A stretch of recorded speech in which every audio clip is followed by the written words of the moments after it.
شریک ہے، کوئی بھی اس کا ثانی ساتھی ثانی شریک نہیں ہے۔ اور پھر حضور نبی کائنات صلی اللہ علیہ وسلم کی ذات مبارک ایسی ہے کہ جہاں جہاں آقا علیہ الصلوۃ والسلام وہاں اللہ تبارک و تعالیٰ کی جانب سے برکتیں اتر رہی ہیں، رحمتوں کا نزول ہو رہا ہے۔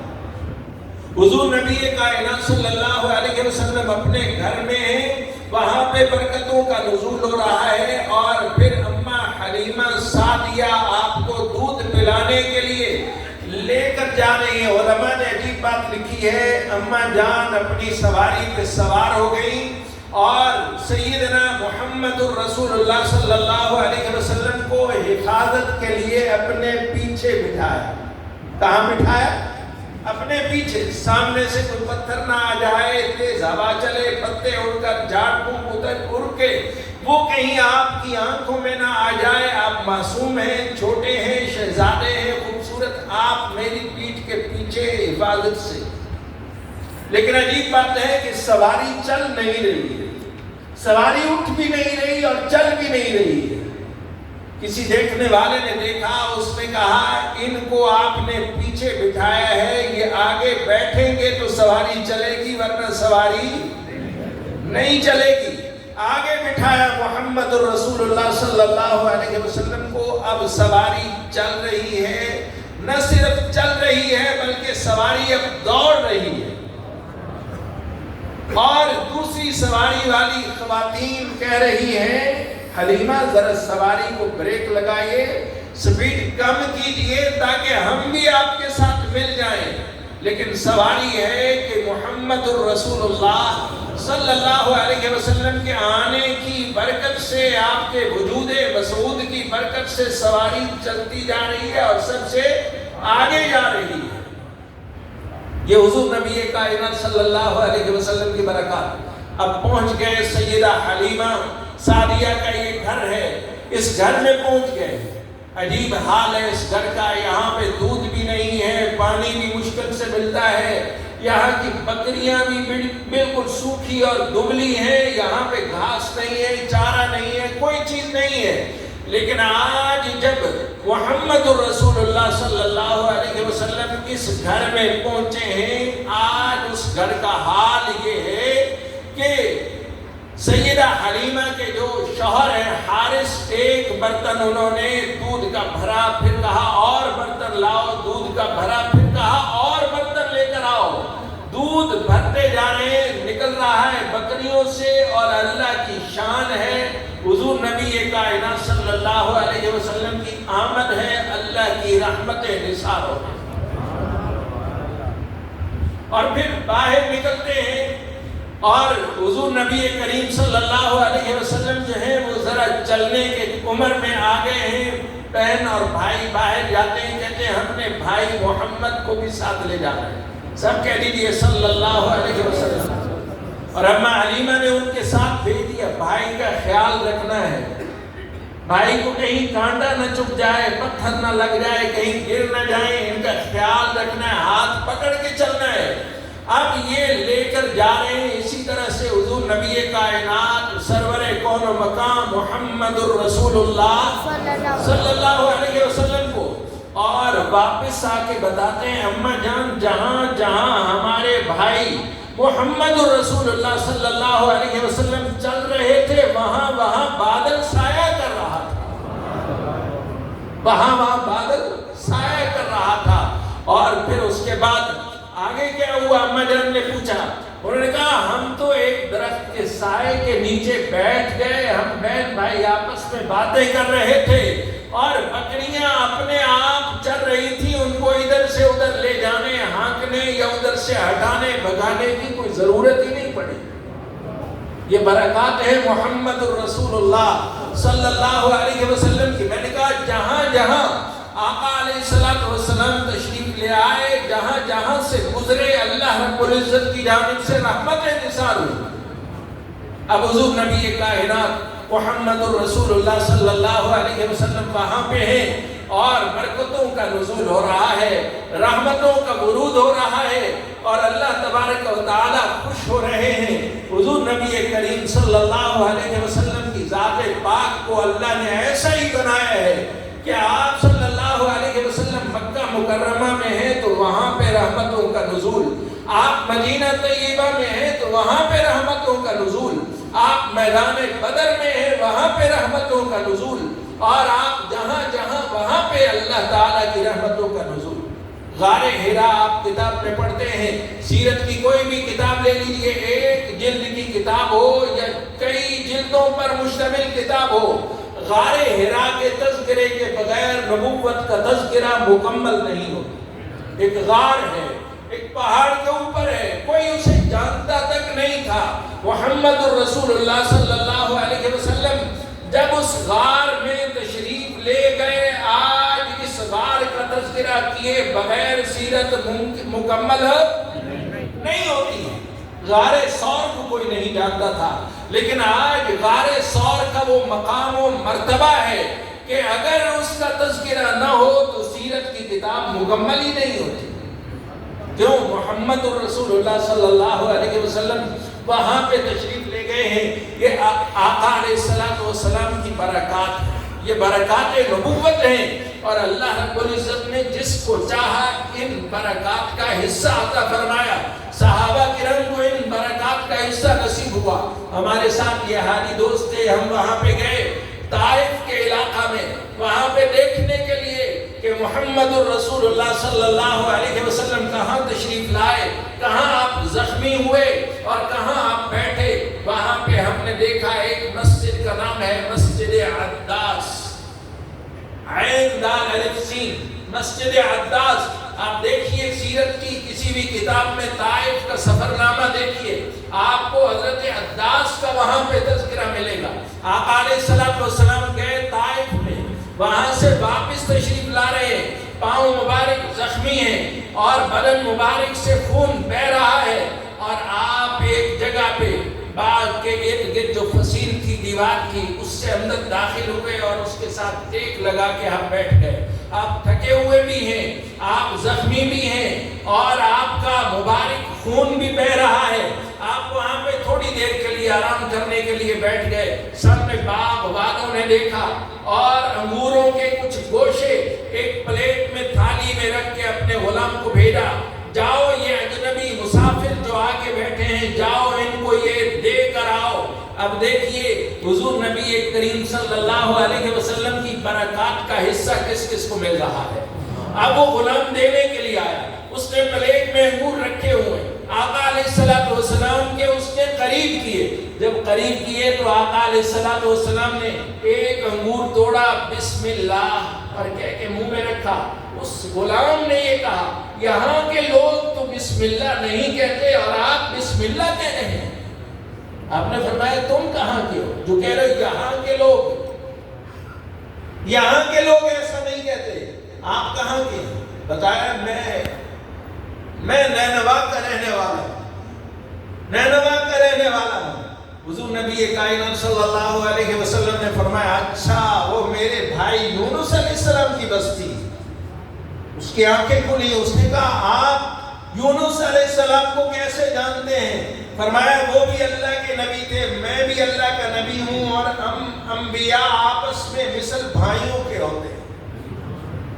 ہم انبیاء آپس میں مثل بھائیوں کے ہوتے ہیں۔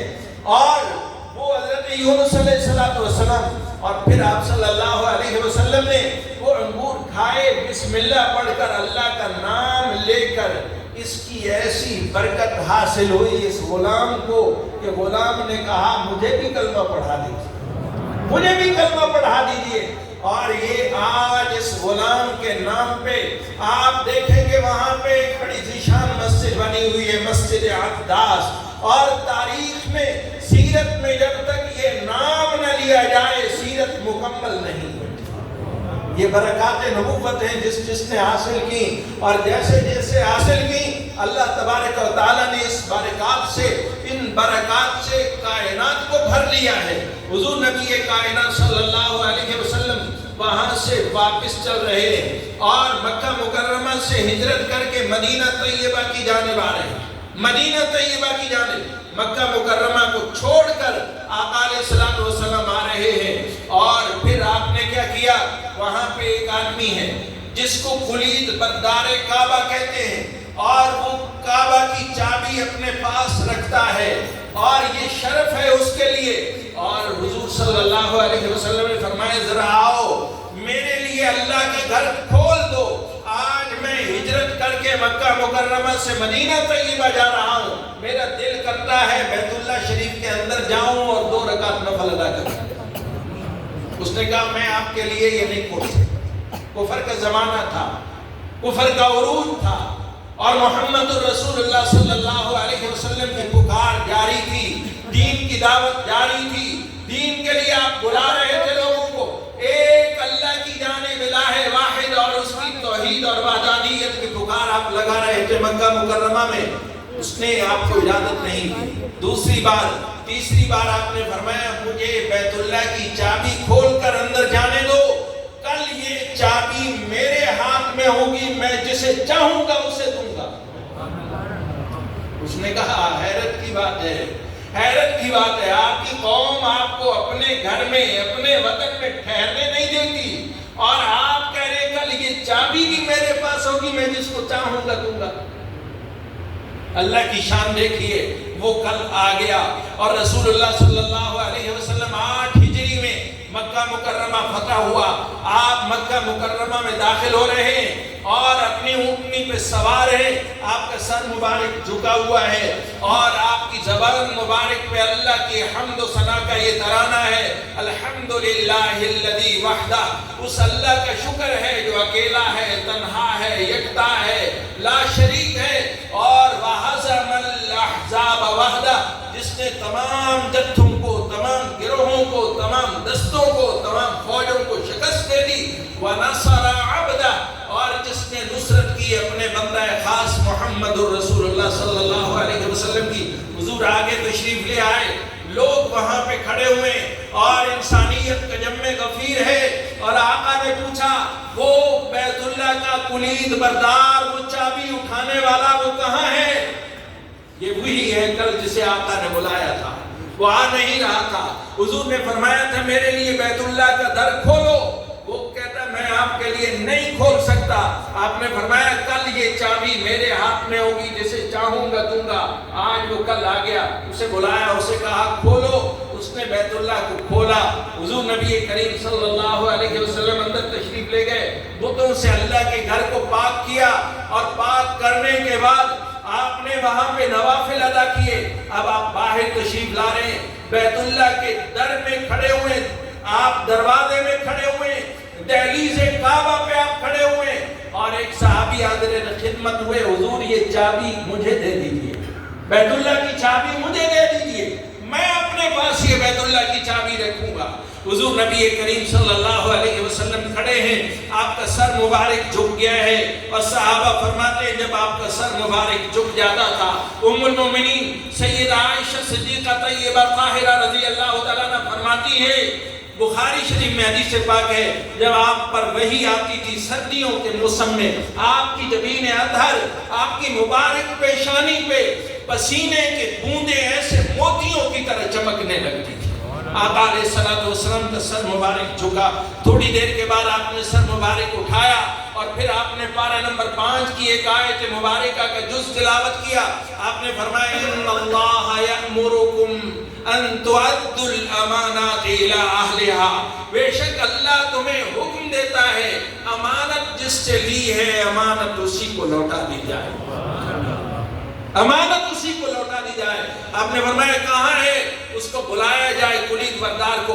وہ آیا، اور وہ بنو شیبہ گھرانے کا آدمی، اس کو کہا یہ چابی لے لو، آج میں محمد الرسول اللہ، سب کہہ دیجئے صلی اللہ علیہ وسلم، آج میں تمہیں چابی دے رہا ہوں، قیامت تک تم سے، تمہارے قبیلے سے کوئی یہ چابی چھین نہیں سکتا۔ اللہ کی قسم ہے کہ حاجی صاحب 30 سال وہاں پہ رہے، آج بھی اسی گھر کے ایک فرد اور ایک چشم و چراغ کے پاس چابی ہے۔ جتنا بڑے سے بڑا کوئی آدمی وہاں پہ آتا ہے، یہاں تک کہ امیر مکہ آتا ہے، یہاں تک کہ سعود کا آل سعود کا کوئی گھرانے کا جو بھی فرد ہے اس کو بلایا جاتا ہے، وہ چابی لے کر آتا ہے، اسے آگے کیا جاتا ہے بڑے پروٹوکول کے ساتھ اور اعزاز کے ساتھ، اور وہ پھر بیت اللہ شریف کا تالا کھولتا ہے، پھر دروازہ کھولتا ہے، تب کسی بڑے سے بڑے کو اندر جانے کی اجازت ہوتی ہے۔ اور ہر دفعہ جب دروازہ کھلتا ہے، اللہ کی قسم محمد الرسول اللہ صلی اللہ علیہ وسلم کی صداقت عیاں ہوتی ہے، اور آپ کی صداقت اور حقانیت آشکارا ہوتی ہے کہ یہ چابی قیامت تک تمہارے گھرانے میں رہے گی، کوئی ظالم سے ظالم بھی اسے چھین نہیں سکتا۔ حضور نبی کریم صلی اللہ علیہ وسلم کی یہ برکات، یہ انوارات نبوت، یہ برکات نبوت کا کس نے کتنا کتنا حصہ حاصل کیا ہے۔ اسی طرح یہ سلسلہ آگے چلتا رہا، یہ برکات اسی طرح سے چلتی رہی، یہاں تک کہ آپ مکہ مکرمہ سے مدینہ طیبہ میں پہنچ گئے ہیں۔ اب مدینہ طیبہ میں ہیں، اور مدینہ طیبہ میں آقا علیہ السلام اب کیا ہے، وہاں پہ حضور نے کس کے گھر رہنا ہے؟ یہ آدمی کہتا ہے حضور میرے گھر رہیں، اس آدمی کی خواہش ہے آقا میرے مہمان بنے، یہ چاہتا ہے حضور میرے گھر میں قدم رکھ جاؤں، یہ آدمی کہتا ہے یہ خوش نصیبی میرے حصے میں آ جائے۔ سیرت کی کتابیں اٹھا کے دیکھیے، دائیں بائیں بیٹھے ہوئے علماء ذیشان ان سے پوچھئے، حدیث پاک میں آتا ہے حضور نبی کریم صلی اللہ علیہ وسلم نے اپنی اونٹنی کے بارے میں فرمایا انہا مأمورۃ بإذن اللہ، انہا مأمورۃ بإذن اللہ، یہ میری اونٹنی اللہ کے حکم سے جہاں جائے گی، جس گھر کے سامنے بیٹھ جائے گی، میں محمد الرسول اللہ اسی گھر میں قیام کروں۔ اب اٹھی ہے اونٹنی، کبھی ادھر کبھی ادھر کبھی ادھر کبھی ادھر، صحابہ دیکھ رہے ہیں، جیسے آپ کہتے ہیں مشکل موقع پہ قرآن اندازی کر لی جائے فیصلہ آسان ہو جاتا ہے، یہ اللہ رب العزت نے انتظام کر دیا، اللہ کی جانب سے اس کو اشارہ ہو رہا ہے۔ اب اونٹنی چلتے چلتے ایک گھر کے سامنے بیٹھ گئی ہے، ایک گھر کے سامنے بیٹھ گئی ہے، اور عجیب بات کتابوں میں لکھی ہے، جس گھر کے سامنے یہ اونٹنی بیٹھ گئی ہے، اور اس گھر کو تقریباً 700 سال پہلے یہاں پہ ایک بادشاہ گزر رہا تھا، اور اس کو کتابیں کھول کر یہود نے بتایا یہاں پہ اللہ کے آخری نبی آنے والے ہیں، یہاں پہ انہوں نے ہجرت کر کے آنا ہے، یہ کھجوروں کے جھنڈ، اور یہ دائیں بائیں یہ پہاڑ، یہ نشان یہ نشان یہ نشانیاں، یہ علامات بتاتی ہیں آخری نبی ہجرت کر کے یہاں پہ آئیں گے، یہی ان کا مسکن ہوگا، یہی ان کا مدفن ہوگا، اور یہاں پہ وہ قیام فرمائیں گے، اور یہاں پہ وہ دفن ہوں گے۔ وہ محمد الرسول اللہ صلی اللہ علیہ وسلم آنے والے، یہاں پہ اس نے گھر بنوائے، اس نے گھر بنوائے، اور گھر پھر اس نے وہ لوگوں کو دیے، لوگوں کو وہاں پہ بسایا، اور پھر ایک گھر اس نے کہا یہ گھر خاص طور پر میں بنوا رہا ہوں، اور یہ گھر ہوگا اس آنے والے مہاجر پیغمبر کے لیے جو ہجرت کر کے مکہ مکرمہ سے مدینہ طیبہ تشریف لے کر آئیں گے۔ میرے لیے سعادت کی بات ہے، بادشاہ کے لیے یہ سعادت کی بات ہے کہ محمد الرسول اللہ صلی اللہ علیہ وسلم اس گھر میں قدم رکھے کہ جہاں پہ ان بادشاہ، وقت کا بادشاہ ان کی غلامی کے لیے تیار ہے۔ گھر بنایا، چلتا چلتا چلتا اب ایک لمبا عرصہ گزر گیا، آج اس گھر کے مکین کون ہے؟ جب اونٹنی سامنے بیٹھ رہی ہے، وہ ہے سیدنا ابو ایوب انصاری، سب کہہ دیجئے رضی اللہ تعالیٰ عنہ۔ ابو ایوب انصاری رضی اللہ تعالیٰ عنہ خوشی سے باہر آئے، اور پھر آقا علیہ السلام کو ایک مکتوب گرامی دیا۔ آقا یہ گھر ایک بادشاہ نے بنایا تھا، اور اس کا یہ ایک مکتوب گرامی ہے، اس نے رکھا تھا جب وہ آخری پیغمبر آئیں اور اس مکان کے اندر مقیم ہو جائیں، پھر ان کو میرا یہ خط دے دینا، اور اس میں سلام لکھا ہوا ہے، یہ لکھا ہوا اگر میری زندگی وفا کرتی تو میں بھی آپ کے غلامی اختیار کرتا۔ یہ برکات نبوت ہے، جس کو حصہ اللہ نے دینا تھا اس کو اللہ رب العزت نے حصہ دیا۔ اب آقا علیہ السلام یہاں پہ آپ نے قیام فرمایا ہوا، اور یہاں پہ آپ ٹھہر رہے۔ آقا علیہ السلام اور مدینہ طیبہ، آپ نے پھر مسجد نبوی شریفہ کی بنیاد رکھی، اس وقت آپ کی دو زوجہ تھی، ایک سیدہ سودا رضی اللہ تعالیٰ عنہ، ایک سیدہ عائشہ رضی اللہ تعالیٰ عنہ۔ آپ نے مسجد نبوی کی بنیاد رکھی، اس کے ساتھ حجرات کی آپ نے بنیاد رکھی، 2 حجرے آپ کے بنائے گئے۔ پھر جیسے جیسے ازواج مطہرات رسول اللہ صلی اللہ علیہ وسلم بھی پاک، آپ کی بیویاں بھی پاک، آپ بھی پاک، آپ کی اولاد بھی پاک، آپ بھی پاک، آپ کا بستر بھی پاک، آپ بھی پاک، اور آپ کے بستر پہ آنے والی ہماری مائیں بھی پاک۔ جس جس کو اللہ نے پسند کیا، اللہ نے حضور صلی اللہ علیہ وسلم کے ساتھ جوڑ دیا۔ ایک عجیب بات مجھے یاد آ گئی ہے، آقا علیہ السلام ایک صحابی کے گھر تشریف لے جاتے ہیں، ایک صحابی کے گھر تشریف لے جاتے ہیں، اور وہاں پہ اس صحابی نے آپ کا میزبان بنا، جیسے آج ہمارے یہ بزرگ میزبان بنے ہیں اور ان کے بیٹے شوکت صاحب میزبان بنے ہیں۔ حضور صلی اللہ علیہ وسلم کے میزبان، انہوں نے دسترخوان بچھایا۔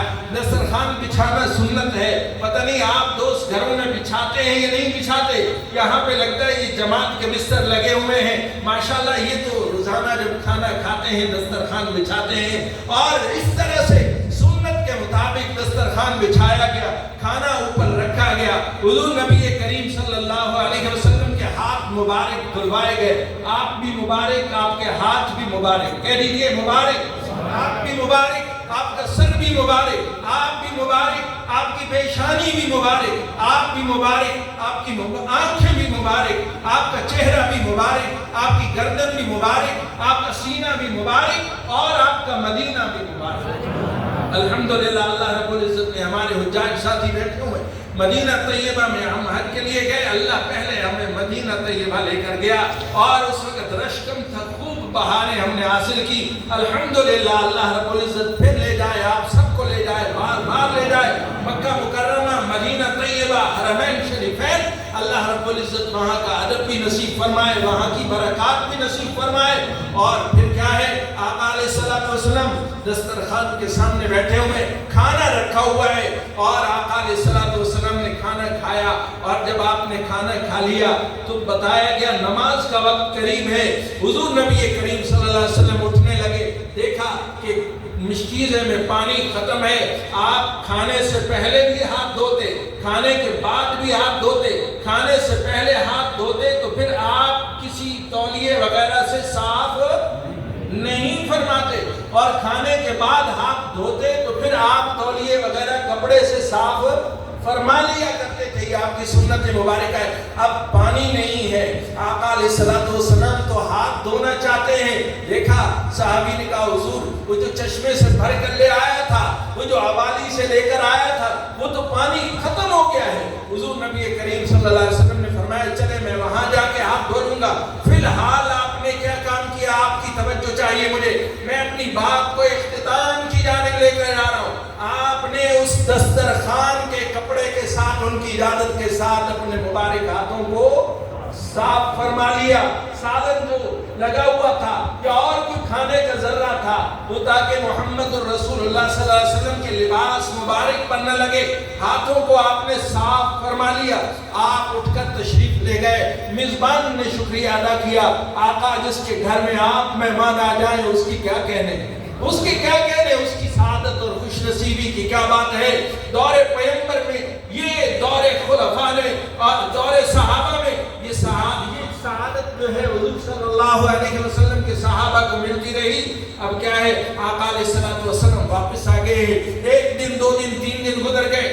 ایک دن گھر والوں نے ایک خادم کو بھیجا، جاؤ یہ لے جاؤ، یہ دسترخوان لے جاؤ اور اس کو جھاڑ کر لے آؤ اور مہمانوں کے سامنے بچھاؤ۔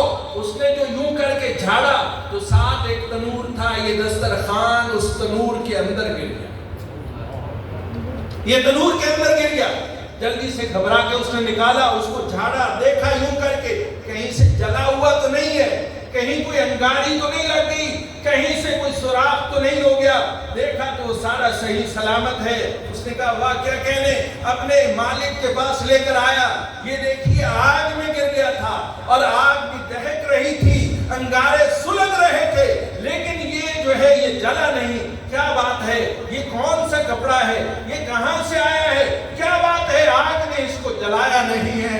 وہ مہمان جو ہے، وہ میزبان صحابی، وہ رونے لگے، خوشی سے محبت سے مسرت سے آنسو نکل آئے اور انہوں نے کہا وجہ اس کی ہے، اس کی ایک وجہ ہے اور وہ بڑی خاص وجہ ہے کہ ایک دن اللہ نے نصیب کیا اس کائنات کی سب سے عظیم الشان ہستی محمد الرسول اللہ صلی اللہ علیہ وسلم ہمارے گھر میں مہمان آئے اور آپ نے اس کپڑے کے ساتھ اپنے ہاتھ مبارک صاف کیے اور پھر اس کے بعد کیا ہوا کہ یہ آگ میں جلتا ہے تو آگ میں گرتا ہے تو آگ سے جلاتی نہیں ہے، اور پھر تو یہی معمول بن گیا جب تک وہ گھر میں رہا، جب اس کو صاف کرنا ہے، سالن وغیرہ کے دھبے لگ گئے ہیں، اس کو آگ میں ڈالیے اور پھر اس کو نکال لیجیے، آگ اس کو جلاتی نہیں ہے، آگ اس کو کہہ لیجیے جلاتی نہیں ہے۔ کیوں نہیں جلاتی ہے؟ آگ اسے کیوں نہیں جلاتی ہے؟ علماء نے بڑی عجیب باتیں لکھی ہیں اور بڑے دقیق نکتے یہاں سے نکالے ہیں۔ فرمایا یہ بات ہے کہ جس چیز کے ساتھ حضور نبی کائنات سرور کون و مکان محمد الرسول اللہ شوق سے کہہ دیجئے صلی اللہ علیہ وسلم اور بلند آواز سے کہہ دیجئے صلی اللہ علیہ وسلم، اور جس کے ساتھ آپ کے مبارک ہاتھ لگ جاتے ہیں آگ پھر اسے جلاتی نہیں ہے۔ علماء نے لکھا یہ تو ایک کپڑا ہے، یہ تو چمڑے کا ایک دسترخوان ہے، اگر آپ کے ہاتھ مبارک سیدنا ابو بکر صدیق کو لگ جاتے ہیں تو اللہ آگ حرام کر دیتا ہے، اللہ آگ حرام کر دیتا ہے۔ اور صدیق تو وہ ہے، حضور نبی کائنات صلی اللہ علیہ وسلم نے ارشاد فرمایا ما صب اللہ فی صدری الا سببت فی صدر ابی بکر رضی اللہ تعالیٰ عنہ، جو کچھ اللہ نے میرے سینے میں ڈالا میں نے ابو بکر کے سینے میں ڈال دیا۔ یہ تو ابو بکر وہ ہے۔ اور فرمایا عمر اگر حضور کے ساتھ ہاتھ ملاتے ہیں، حضور کے ہاتھوں میں اتنی برکت ہے کہ اللہ آگ ہمیشہ کے لیے حرام کر دیتا ہے۔ یہ عمر کو حضور کے وہ یاد ہیں۔ حضور نے فرمایا ترمذی شریف کی حدیث پاک ہے، جس راستے سے میرا یہ صحابی میرا عمر گزر جاتا ہے اللہ کی قسم شیطان اس راستے کو چھوڑ کر بھاگ جاتا ہے۔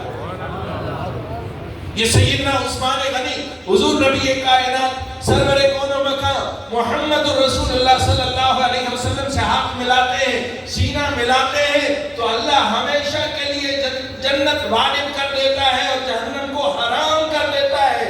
ارے یہ تو عثمان غنی وہ ہیں، حضور نبی کریم صلی اللہ علیہ وسلم کی ایک بیٹی ان کے نکاح میں آئی، وہ وفات پا گئی کچھ عرصے کے بعد، آقا نے دوسری بیٹی کے ساتھ شادی کر دی، اور جب دوسری بیٹی بھی اللہ رب العزت کی قضا کے ساتھ اور فیصلے کے ساتھ انتقال کر گئی، دیکھا کہ آج عثمان بڑے غمگین ہیں، اور حضور صلی اللہ علیہ وسلم نے فرمایا عثمان تمہاری کیا شان، آج اللہ نے جبرائیل امین کو عرش بری سے فرش زمین پر بھیجا اور یہ پیغام دے کر بھیجا، آپ عثمان غنی کو یہ دلاسا دیجئے اور یہ ان الفاظ کے ساتھ انہیں تسلی دے دیجئے کہ عثمان اگر میری 40 بیٹیاں ہوتی ہیں ایک کے بعد ایک تمہارے نکاح میں ساری دے دے۔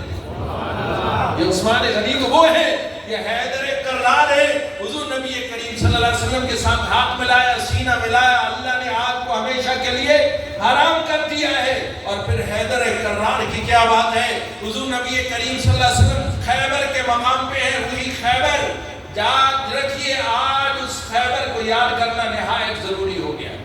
آج گریٹر اسرائیل کا نعرہ لگانے والوں کی یہ خواہش ہے کہ وہ خیبر جو ہم سے علی المرتضی رضی اللہ تعالیٰ عنہ نے لیا تھا، محمد الرسول اللہ صلی اللہ علیہ وسلم نے لیا تھا، یہ ہم نے گریٹر اسرائیل بنانا ہے، اتنا عظیم اتنا بڑا کہ وہ خیبر ہم نے لے کر اس کا حصہ بنانا ہے۔ اس لیے آج اس خیبر کا تذکرہ کرنا ضروری ہے کہ وہ محمد الرسول اللہ صلی اللہ علیہ وسلم کے جہاں پہ قدمین مبارک لگے ہیں وہاں پہ انشاءاللہ یہ یہودی نہیں جا سکے، کہہ دیجئے وہاں پہ نہیں جا سکیں گے۔ خیبر کا مقام ہے، لڑائی ہو رہی ہے، قلعہ فتح نہیں ہو رہا، اور محمد الرسول اللہ صلی اللہ علیہ وسلم اعلان فرماتے ہیں، فرمایا کل میں جھنڈا اس آدمی کو دوں گا جسے اللہ بھی محبت کرتا ہے، اللہ کے رسول بھی محبت کرتے ہیں، وہ اللہ اور اللہ کے